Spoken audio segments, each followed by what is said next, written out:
가정마다 가훈이 있고요.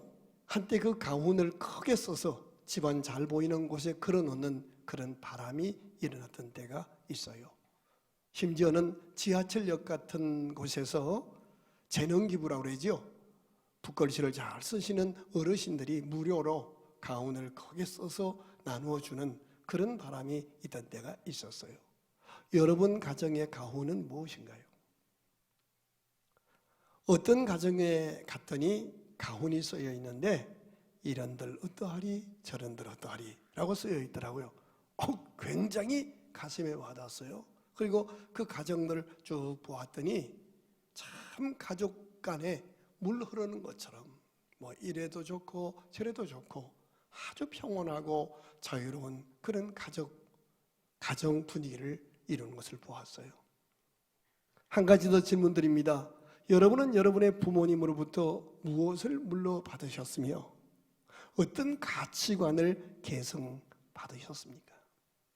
제가 지난 송구영신 예배 때, 그러니까 2022년도의 마지막 시간, 그리고 새해 첫 시간, 묵은 해를 보내고 새해를 맞이하면서 그 마지막과 첫 시간을 어디에서 어떻게 보내는 것이 기독교인다는가? 우리는 예배당에 모여서 지난날을 반성하고 회개하고 새해를 믿음으로 맞이하는 송구영신 예배를 드립니다.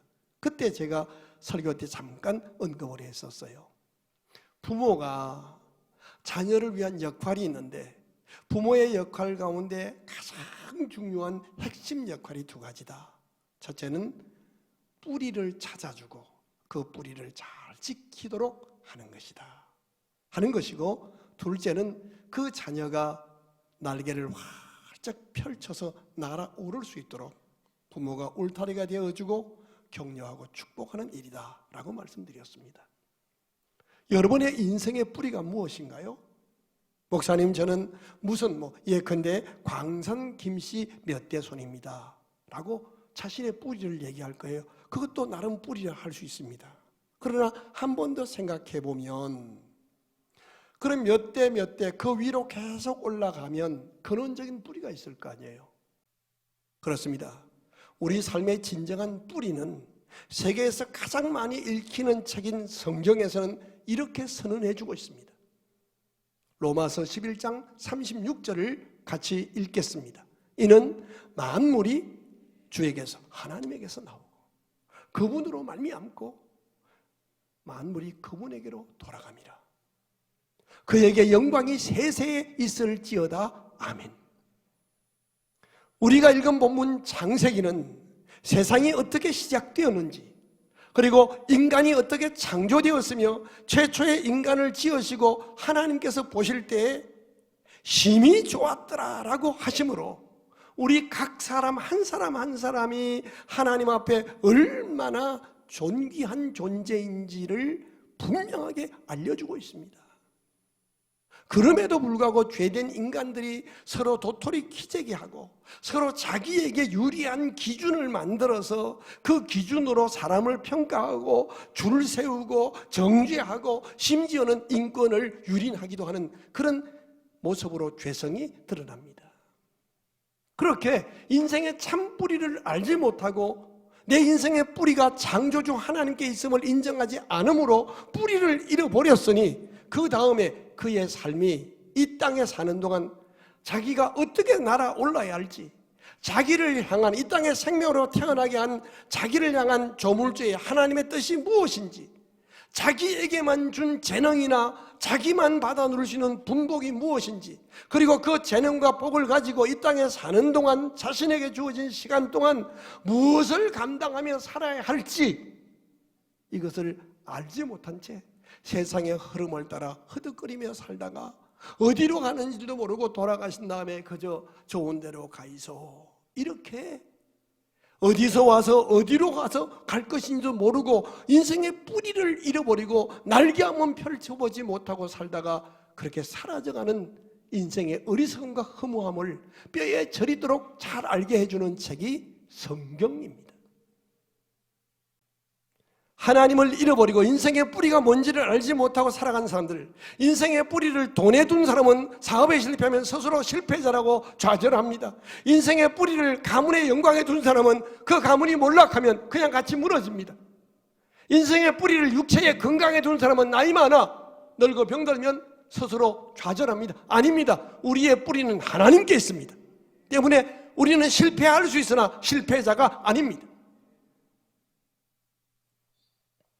하나님을 잃어버린 인생들을 다시 하나님께로 돌아와 인생의 진정한 뿌리를 찾게 해주고 각 사람의 기질, 각 사람의 체질, 각 사람의 재능을 따라 날개를 펼쳐 날아오를 수 있도록 해주는 것, 이것이 부모의 본질적 역할이요, 교회에서 목회자의 역할이요, 직장에서 먼저 선배된 사람들의 역할이라고 성경은 곳곳에서 말씀해주고 있습니다. 특별히 창세기에서는, 성경의 첫 번째 책인 창세기에서는 하나님의 형상대로 지음받은 존귀한 인생이 하나님 없이 살겠다고 독립선언을 하고 하나님 버리니까 하나님 대신 나름대로 뭔가를 신앙의 대상으로 섬기게 되는 것을 만들게 되는 거예요. 그것을 우상이라고 말합니다.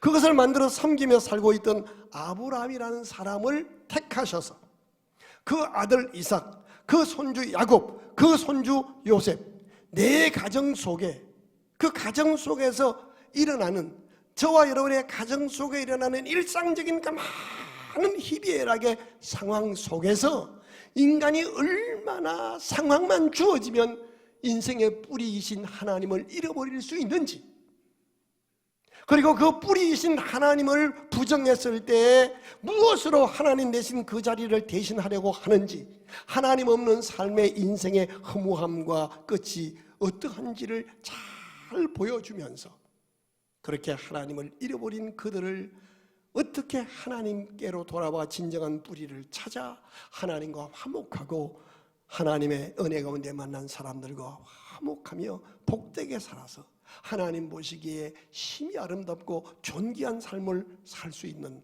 날개를 활짝 펼쳐 날아오를 수 있는지를 보여주는 책이 성경입니다. 다시 한번 정리하고 넘어가십시다. 먼저 태어난 부모, 먼저 예수 믿은 신앙의 선배, 우리들의 역할은 자녀들에게, 후배들에게 어른 노릇하고 꼰대 노릇하는 것이 아니라, 아유 이런 용어를 써서 미안해요, 꼰대 노릇하는 것이 아니라 뿌리를 찾아주는 거예요. 야, 저 선배를 보니까, 저 목사님을 보니까 눈에 보이는 것이 무너졌어도 삶의 뿌리가 돈이 아니었고 명예가 아니었고 하나님께 있구나. 저분이 그 하나님 붙들고 다시 일어났구나. 저분이 다시 날아오르는 걸 보니 나도 그 하나님의 은혜 가운데 날아올 수 있겠구나. 나는 많은 만남 가운데 저 선배 만난 것이 내 인생이 날아오를 수 있게 되었다 라고 고백받을 수 있는 우리가 될 수 있기를 바랍니다.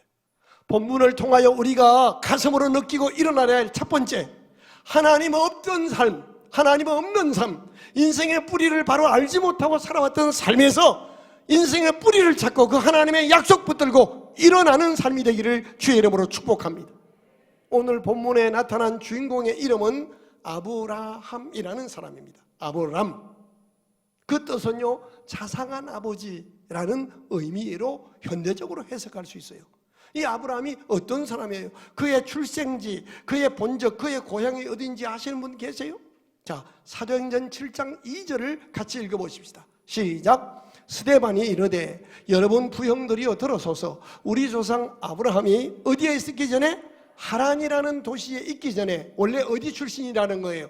메소포타미아에 있을 때에 하나님이 그에게 나타났다는 거예요. 저를 주목하세요. 메소포타미아라는 지역은요 페르시아만 바로 위쪽에 바벨론에서 남쪽으로 한 220km 떨어진 바로 이 지도에 나오는 이곳이에요. 이건 큰 지역이에요. 우리로 말하면 경기도. 그 메소포타미아 지역 가운데에 한 도시 이름이 갈대아 우르라는 도시예요. 메소포타미아에서 남쪽으로 있는 거예요. 근데 이 도시 이름이 갈대아 우르인데 훗날 세상의 세대가 바뀌어서 고고학적 그 연구를 통해서 발굴을 했어요.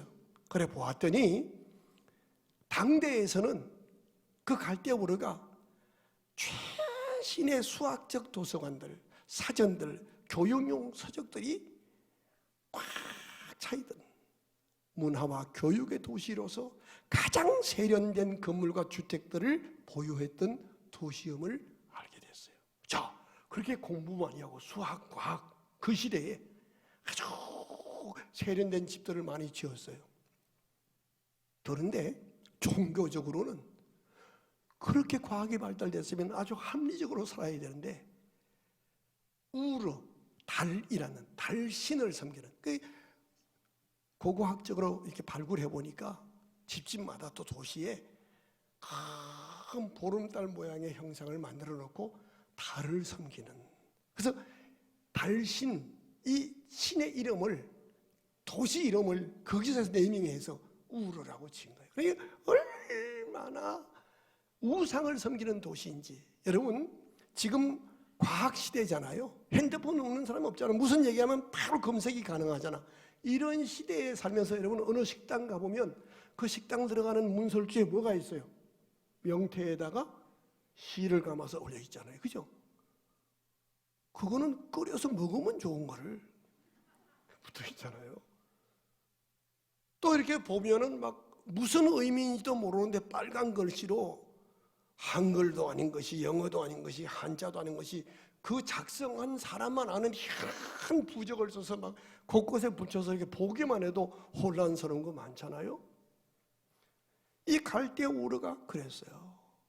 그렇게 갈대우르라는 도시에서 아브라함이라는 사람이 70평생을 그 달신을 섬기며 거기서 그저 한 가문의 사람으로 그렇게 살았어요.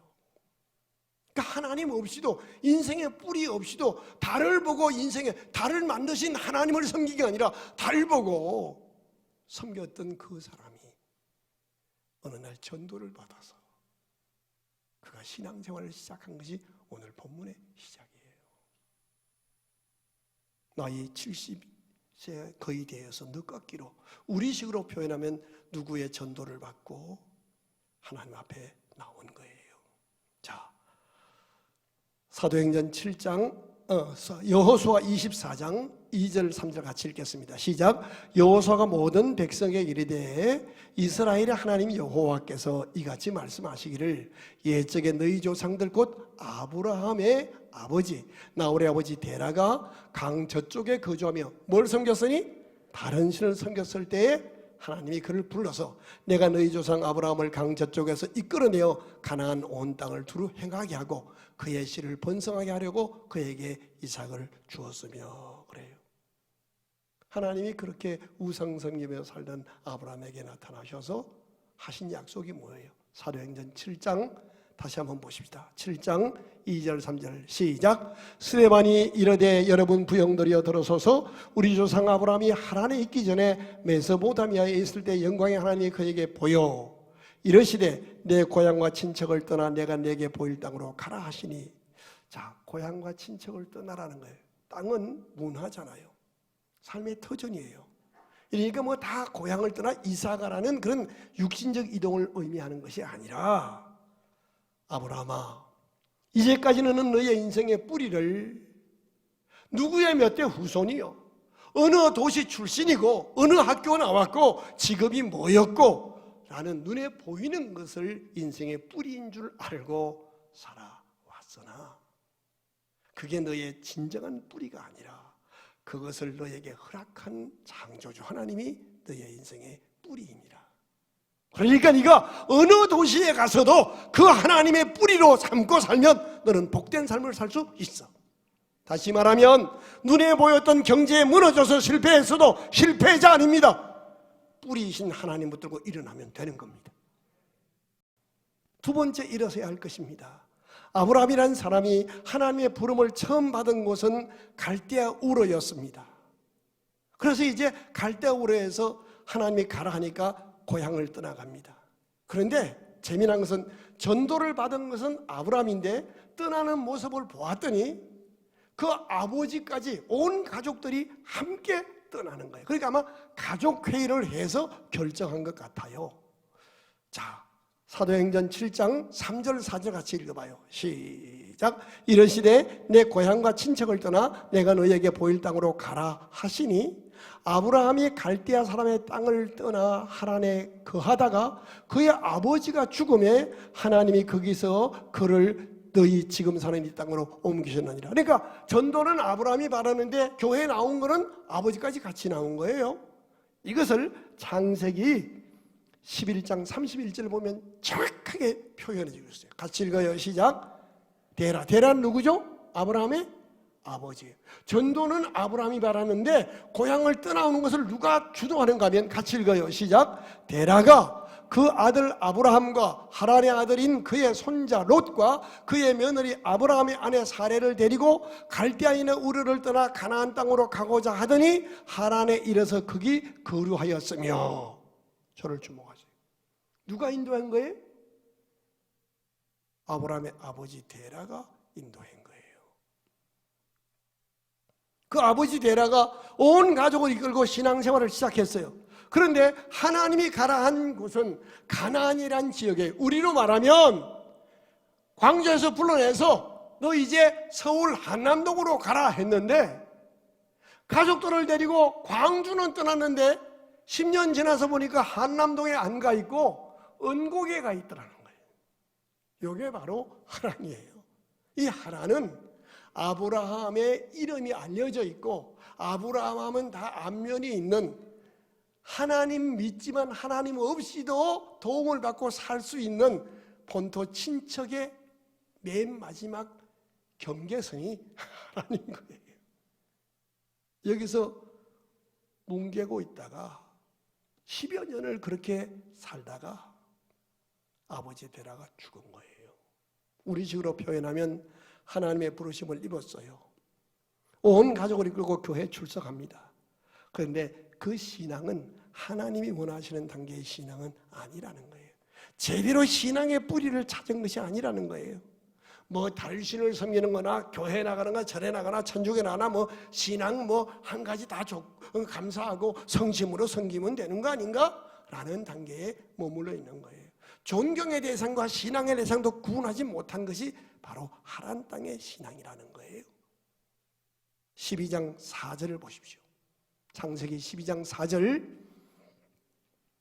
이에 아브라함이 여호와의 말씀을 따라갔고 그 조카 롯은 그와 함께 갔다. 무슨 말이에요?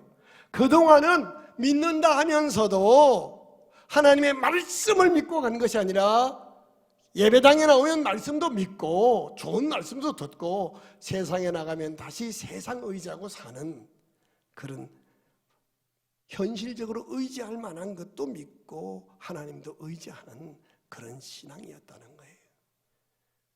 말씀의 능력도 기도 응답도 체험도 없는, 섬김의 보람도 모르는 그런 신앙, 그래서 내 기준, 내 경험, 내 철학, 내 감을 믿는 그런 신앙이었다는 거예요. 한번 보세요.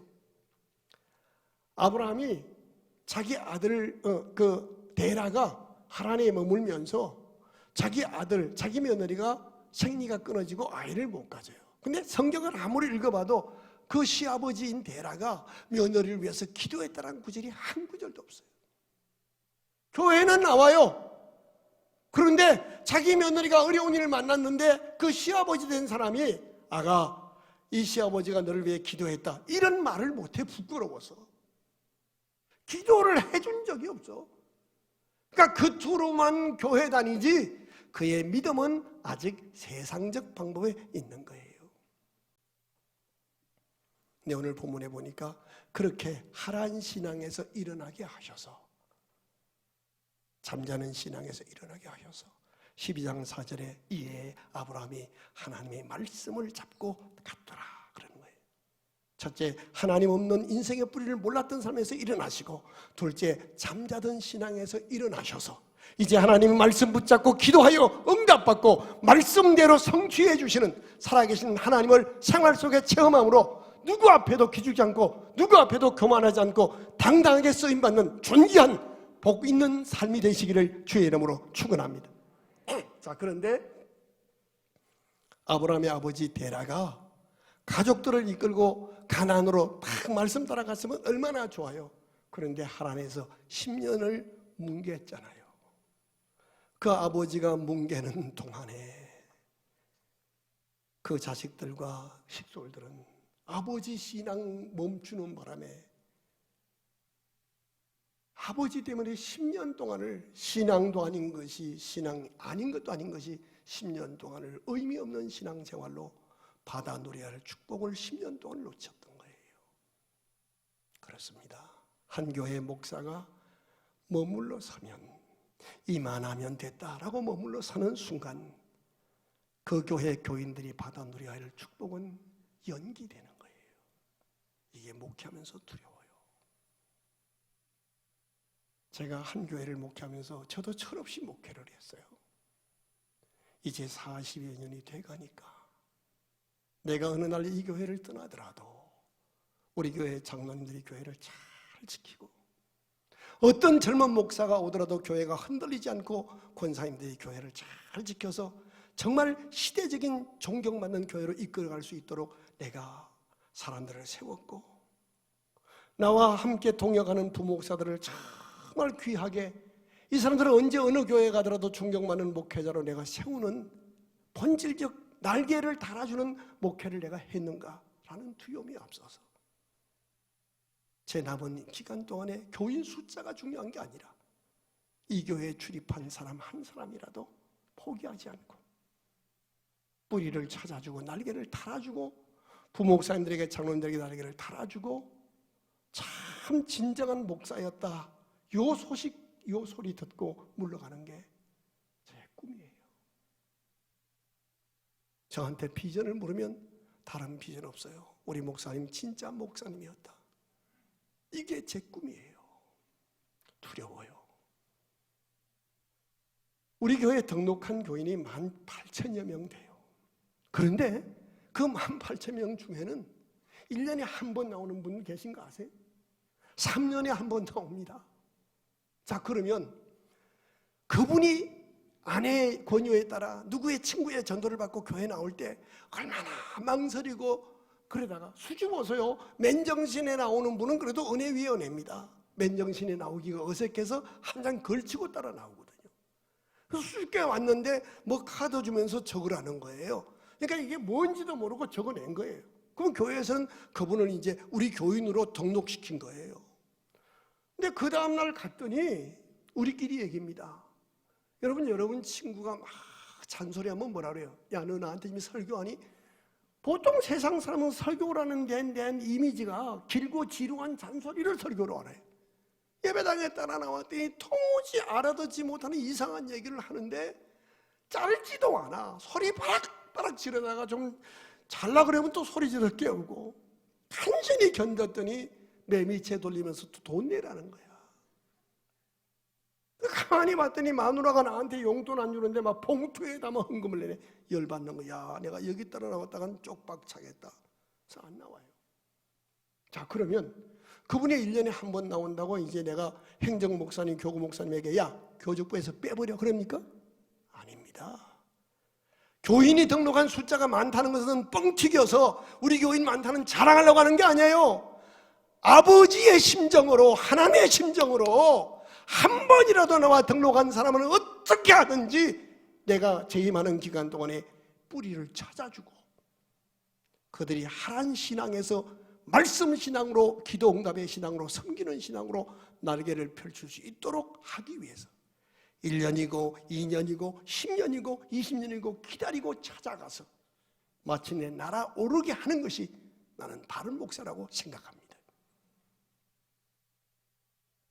이게 우리가 가야 할 길이에요. 실패했어도 무너졌어도 방황했어도 내가 언젠가 마음속에 다시 교회로 가야지 하고 돌아가면 나를 따뜻하게 환영해주고 다시 나에게 뿌리를 찾아주고 다시 날아오를 수 있도록 해주는 것이 내 교회여야 합니다. 제발 부탁해요. 이제 새해가 되어서 오는 분이 있을 거예요. 또 이럽니다. 수줍게 교회 나왔는데 어머나 세상이 변하겠네. 어떻게 교회 나왔네? 이거 뭐 나오지 말란 얘기야? 무슨 얘기야? 오해 세상 변하겠네. 또 이럽니다. 어디 갔다 왔어? 10년 동안 안 보일 때 한 번도 안 찾아놓고 10년 만에 마음 다잡고 왔더니 어디 갔다 왔냐고 그러지 마세요. 집사님 잘 왔어. 요 한마디면 좋게. 우리 옆에 분하고 인사합시다. 절대로 사람의 과거를 묻지 맙시다. 시작. 아유, 하세요. 첫째, 인생의 뿌리를 모르고 하나님 없는 삶에서 일어나라. 잠자던 신앙에서 일어나되 내가 잠을 자면 내 자식들이 받아야 할 축복이 연기됨을 기억하라. 데라가 자기 며느리 사라가 아기를 못 가질 때 자기가 하나님 말씀 붙들고 기도했더라면 얼마나 좋겠어요. 나는 우리 교회에 나오는 아버지 어머니들이 자식 위에, 사위 위에, 손주 위에, 며느리 위에 기도하고 축복하는 믿음의 아버지 어머니로 다시 일어서기를 주의 이름으로 축원합니다. 마지막에 이제 하나님이 자기 아버지가 죽고 나니까 이게 어쩔 수도 없어. 고향을 떠나오다가 중간쯤에서 머물러 섰는데 다시 고향으로 돌아가기는 너무 부끄럽고, 그렇다고 고향을 완전히 벗어나서 이방 땅에 다른 땅에 가려니까 두려워 망설이고 있는, 10년 동안을 머물러 있던 아브라함을 외면하지 않으시고 다시 찾아오셔서 머물러 섰던 아브라함에게, 실패했던 아브라함에게 하나님이 한결같이 10년 전의 약속으로 다시 재갱신해 주시면서 너는 복 있는 사람이야 라고 축복의 날개, 꿈의 날개를 펼쳐주신 분이 내용이 오늘 본문이에요. 창세기 12장 1절로 3절을 크게 읽겠습니다. 시작. 여호와께서 아브라함에게 이르시되 너는 너의 고향과 친척과 아버지 집을 떠나 내가 내게 보여줄 땅으로. 무슨 말이에요? 너 고향 떠나는 거 두려워하지 마. 그것이 너의 인생의 뿌리가 힘 아니야. 내가 너와 함께 할 거야. 2절 같이 읽어요. 시작. 내가 너로 큰 민족을 이루고 내게 복을 주어 너의 이름을 장대하게 하리니 너는 복이 될지라. 복이 될지라. 다른 말을 바꾸면 너는 복덩어리 인생이야. 위로 아버지가 죽었고 아래로 생리가, 아내가 끊어져서 아이가 없어도 너는 복덩어리야. 그러면서 3절입니다. 시작. 너를 축복하는 자에게는 내가 복을 내리고 너를 저주하는 자에게는 내가 저주하리니 땅의 모든 족속이 너로 말미암아 복을 얻을 것이야. 아브라함아, 기죽지 마. 너 이제 어디 가도 너의 인생의 뿌리인 내가 너와 함께 할 거야. 네가 누구를 만나도 너는 축복하는 인생을 살아야 할 사람이야. 너는 복덩어리야. 축복의 통로야. 성도 여러분, 애청자 여러분, 우리는 하나님께서 이렇게 말씀하십니다. 아무개야, 너는 복덩어리야. 너를 향한 나의 사랑과 기대는 지금도 유효해. 너를 만나는 모든 사람들이, 모든 민족이 너를 통하여 복을 받게 될 것이야. 아프리카 우간다에 살던, 르완다에 살던 우리 셋이 믿음 안에 만나서 우리 교회 와서 이렇게 유학생활하면서 이제 학위를 받고 고향 땅에, 고국에 가서 나라를 살리는 사람이 되는 것처럼, 또 그 르완다가 또 옆에 있는 다른 나라 사람들을 데려다 그렇게 할 거 아니겠어요? 이게 바로 축복의 통로입니다. 2023년과 함께 인생의 뿌리를 찾고 신앙의 날개를 다시 펼쳐서 누구를 만나도 2023년도에는 축복하며 사는 생애 최고의 해로 맞이하고 이루는 우리 모두가 될 수 있기를 주의 이름으로 축복합니다. 말씀을 마치면서 아주 귀한 한 분을 소개하면서 설교를 마감하고자 합니다. 이분은요, 한국의 슈바이처라고 존경받던 의사 선생님이셔요. 1995년 12월 25일 성탄절날 아침에 생을 마감하신 분이셔요. 큰 기독교의 별이셨어요. 장기료 박사님이십니다. 이분이 우리가 지금 사용하고 있는 의료보험, 대한민국 최초로 부산에서 청십자 의료보험조합을 만들어서 이게 이제 의료보험의 효시가 되는 거예요. 그렇게 정말 사랑으로 실천하며 사셨던 분이에요.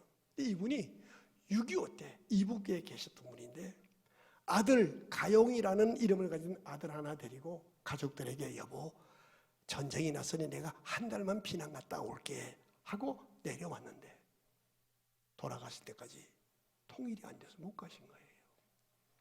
반평생을 호라비로 아들을 키웠어요.